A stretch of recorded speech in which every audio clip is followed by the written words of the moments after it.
Davíð. Blessaður. Jæja. Meldingin. Já, nú meldingin. Þú verður að, ég held sér best að þú byrjir bara. Þetta er svona, það stendur þér nálægt, sko. Melding og Kristinn Árnason. Já. Rithöfund, eða skáld, þýðandi. Skáld, þýðandi, hugsuður. Já, mikill hugsuður, fyrrum bankamaður. Hagfræðingur, sagði hann. Já, akademikar. Já. Hann myndi mig svolítið á Eggert Toll. Já. Veist, ég komið inn og settist og hann var með sama fatastíl. Já. Svona einhverju svona prjónavesti. Það var eiginlega svolítið feill að titla þetta ekki Eggert Toll og láta hann tala með hreim. Já. Ég var alveg í áfalli en ég hlustaði það The Power of Now, hljóðbók. Og að hlusta á röddinans Eggert Toll, það er alveg bara áskorun, skilur, í þessa 7 klukkutíma eitthvað sem maður tók, sko. Elska þessa rödd. Já, það, mér veist, svona sérstök, sko. En þeir eru með svipaðan bakgrunn, sko, því að, sko, Eggert Toll var akademikar og Kristinn líka. Eggert Toll verður fyrir hann fer í þjáningu. Já. Hann fer í hugarþjáningu, sko, og verður fyrir, sko, í rauninni. Já, hann fer bara inn í eitthvað algjört tótal þunglindi, sko. Já. Og hann liggur upp í rúmi eina nóttina og það kemur svona setning upp í huga hans og hann er bara að deyja úr þunglindi. Já. Þú veist, aðleinn í stöðuri metnaðargirnd, sko, gagnvart öðrum akademikurum því hann ætlaði að vera svo klár og hann var aldrei nógu klár og svo framvegis. Já. Þessi metnaðargirnd, sko, að skara fram úr. Nákvæmlega. Fatturðu? Hún þarf ekki endilega að vera bara í fótbolta, getur líka bara verið þarna, sko. Já, algjörlega. Og því hann er með svona identification gangandi, sko, svona samsvörun, hann samsvarar sjálfið, sko, með gáfum. Já. Og hann heyrir rödd, þarna nóttina sem hann liggur í þunglindinu, og röddin segir við hann, ég get ekki lifað með sjálfum mér lengur. Þá átti hann sig á því, við erum 2. Já, skilur við? Já, ég með Ramari var þetta ekki í bókinni eða? Jú, þetta var, hann talaði einhverju bók, eitthvað, ég heyrði hann lýsa þessu á einhverju podcasti eða einhverju. Þannig byrjaði ferðalagið, sko. Já, þá bara sprakk vitundans út og hann verður fyrir gagngerðri andlegri reynslu. Já. Sem að, sko, gerist sjaldan. Þetta gerist örugglega oft, en eins og við erum að tala með hann Björgu að hann Eggert hefur bara einstaka náða gáfi að koma hlutunum frá sér, skilju. Já. Og hann nær til fólksins og það skilur, skilju. En svo ertu með einhvern sem við titlum sem einhvern geðsjúkling að ræða þessa hluti og þú bara slærir hann út af borðinu strax, skilju. En hann kemur sér frá sér og verður eitthvað svona költ, skilju. Já, hann er endar náttúrulega bara nánast sem einhver hálfgjör svona bara götumaður í einhver 2 ára. Hann bara býr nánast bara út á götu, sko. Já. Hann býr eitthvað mjög fátæklegt og bara hann vinnur ekki, hann bara situr og bara horfa á fuglana bara eitthvað alveg, veist. Já, en það er þetta, sko, þegar efnið verður svo þungt og þetta er bara samaðurinni gerist, sko, þegar, sko, nifteindastjörnur, sko, þegar það er annarkvæmt saminast annarri nifteindastjörnu eða þegar nifteindastjarna verður svo þung og massív, veist, þú ert kannski með nifteindastjörnu sem er kannski 16-föld massi sólar. Já. Nema þvermálið á henni kannski bara 16 kílómetrar. Og hún snýst, sko, veist, bara eitthvað, veist, hvað veit ég, 1000 hringi á sekúndu. Þetta er bara eitthvað mindblowing drasl, sko. Já. Og þyngdaraflið er svo klikkað, þyngdin er svo mikil, að dótið fellur inn í sjálft sig og það verða til svarthol, sko. Já. Bara blöð. Skilur þú? Og maður er bara eitthvað, veist, og þetta er það sem gerist. Þegar þú er búin að byggja upp bara eitthvað stöff, bara lag af dóti og nokkurt annað og þegar þú byggir upp lag af dóti eða formið, þá byggir upp form úr eindum, þá myndar þú, sko, skörunarfleti, sko, sem gera það verkum að það er ákjósanlegra aðstæður fyrir meira efni og hleðslan bara eykst þangað til að bara allt bara hrynur og þá getur farið þá er eitthvað ljós og eitthvað rými og þá getur farið að staða einhver uppbygging, sko. Já, einmitt. Ég veit ekki af hverju við erum að tala Eggert Toll, þið út á vestinu. Já, bara vesti, sko. En þetta er svo sem ágætis intro inn í hann, þetta er svona ekkert fjarri lagi með hann. Nei. En þetta var alveg virkilega áhugavert, sérstaklega fyrir mig sem er svona að kynnast Krishnamurti og svona þessari speki. Já, einmitt, Krishnamurti, sko, við talandi Eggert Toll, ég hlusta á hann og las í mörg ár og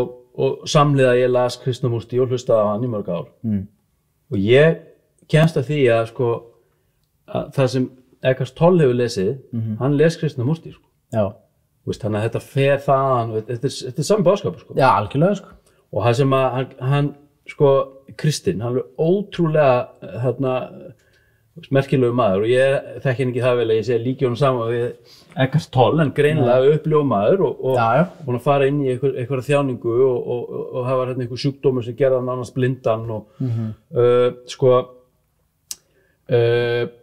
hann fór með okkur svona í kringum poll þjáninga sinna.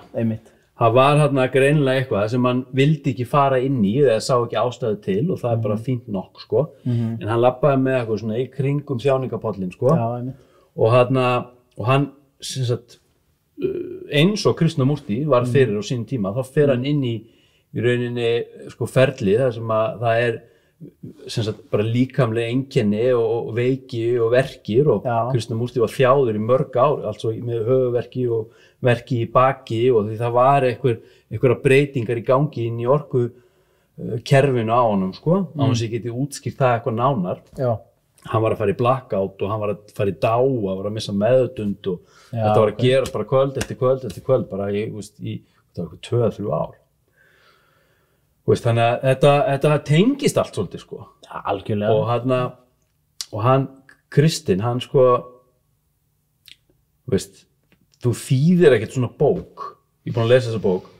Nei. Þú þýðir ekkert svona bók bara eitthvað bla.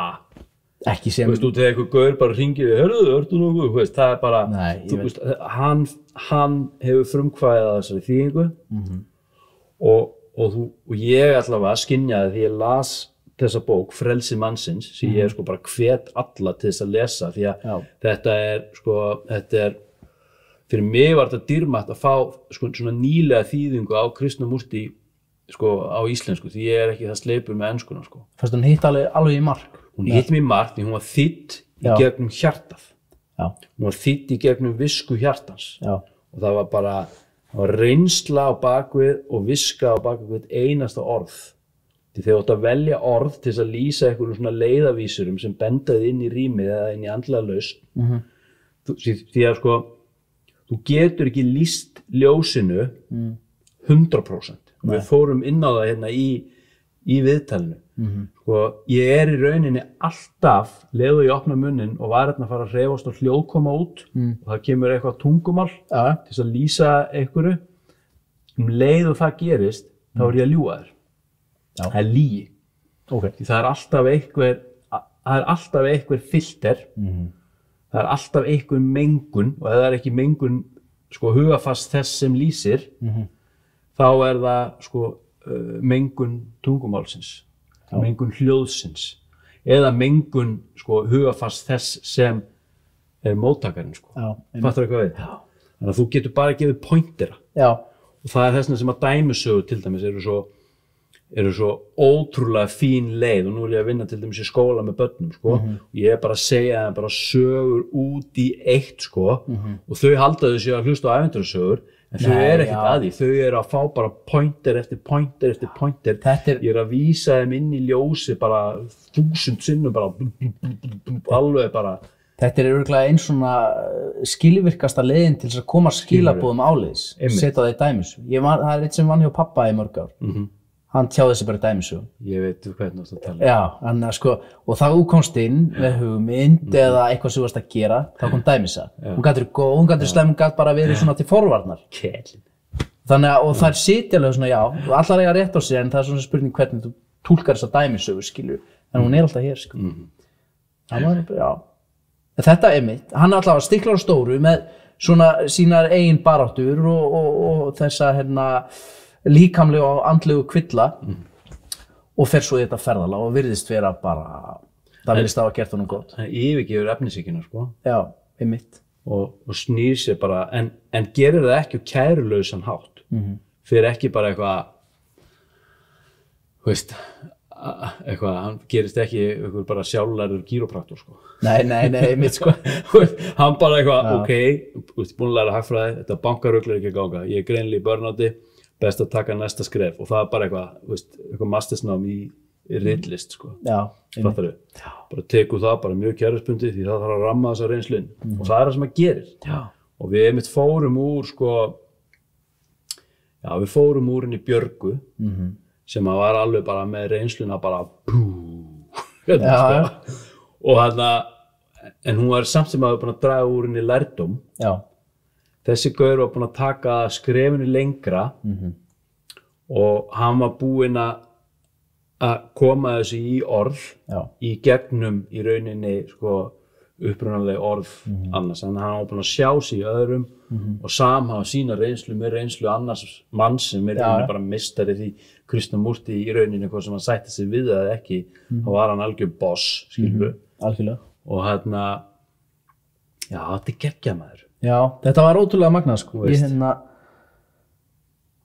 hann og Kristinn Árnason ég held nefnilega hann eigi framtíðina fyrir sér sem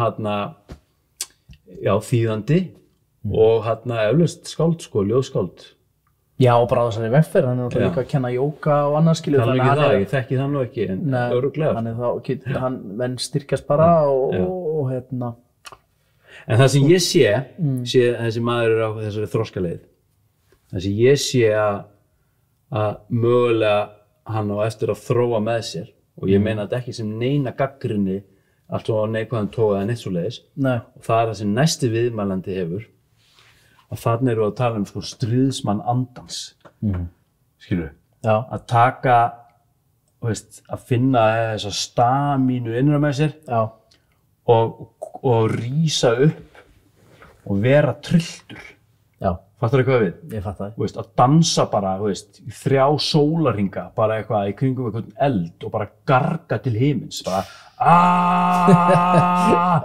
skilur og það er eitthvað sem að kannski kemur sko sem eitthvað svona ákveðið þröskuldur sem við þurfum að fara upp fyrir sko og ég finn það, ég veit ekki hvað getur með aldrunum, ég veit ekki hvað Kristinn var gamall en ég finn, við farið 2 inn í andlegar reynslur eða vakningar þroskaferli sem að hafa allt bæði skipting komið sem í rauninni afleiðing sko mikilla þjáninga og fyrsta reynslan mín hún var hálfkáksreynsla hún fór með mig eitthvað skilurðu en ekki einhvern veginn upp í þennan stríðsmann og þegar ég segi stríðsmanninn þá stend ég einhvern veginn og það er sem þessi seinni vakning fór með mig í að hún fer með mig inn í geðveikina sko þú bara sleppir alveg þannig ég bara það hverfur óttinn við álit annara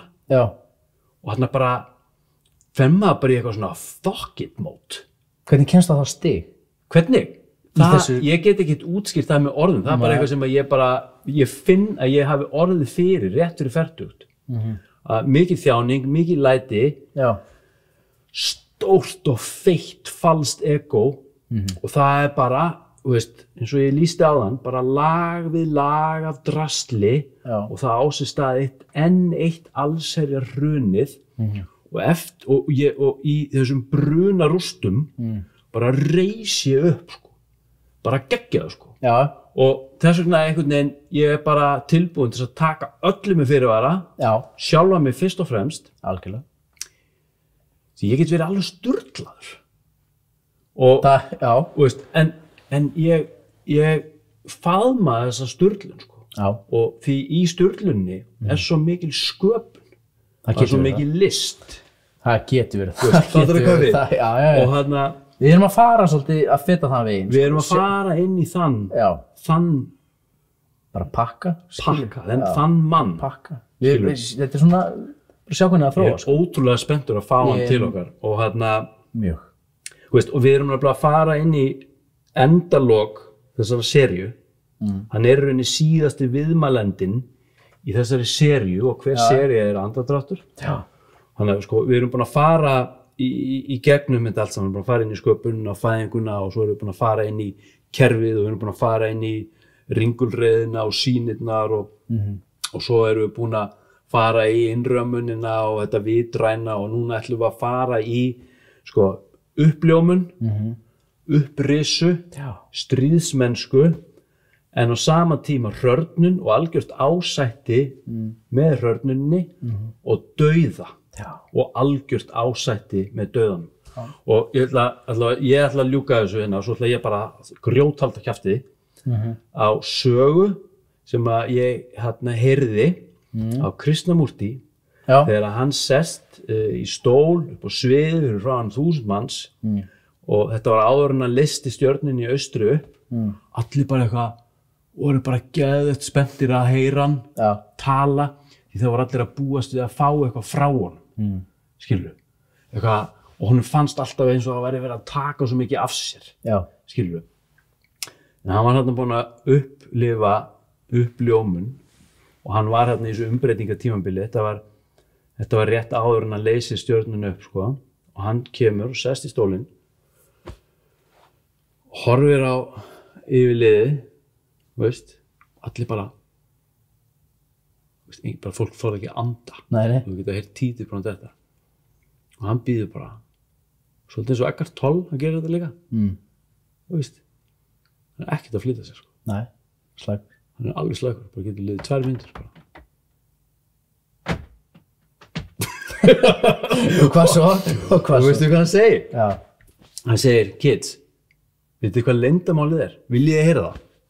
Allir bara, ég er bara loksins ætlaði hann að koma með þetta skilur bara ok, ég skal segja ykkur leyndadóminn bara leyndamálið bara svarið við öllu og sko gaurinn segir I don't mind the outcome það er geggjanaður hann er hrörnun og dauði og ásættið við dauðan sko. Það er loka viðmælendin, hann ætlar vonandi að fara með okkur The art of not giving a fuck nákvæmlega það er nákvæmlega það ég er búinn á því sko. Þetta er spennandi maður, þetta verður alveg geggja næst mín í stölu á þetta, en bara virkilega áhugavert með hann Kristín, ég er mjög spenntur ég ætla að fara að hella mér í þetta þú ætlar að kaupa þessa bókamálun ég er að fara að kaupa hana frá bónda beint frá bíli og hennar er mjög spenntur þú maður fá hann aftur, þá getur hann árita bækurnar ég ætla að fá hann til árita, sko, ekki spurning sko. Heyrðu Gaman að sjá þig, sömuleiðis við sjáumst takk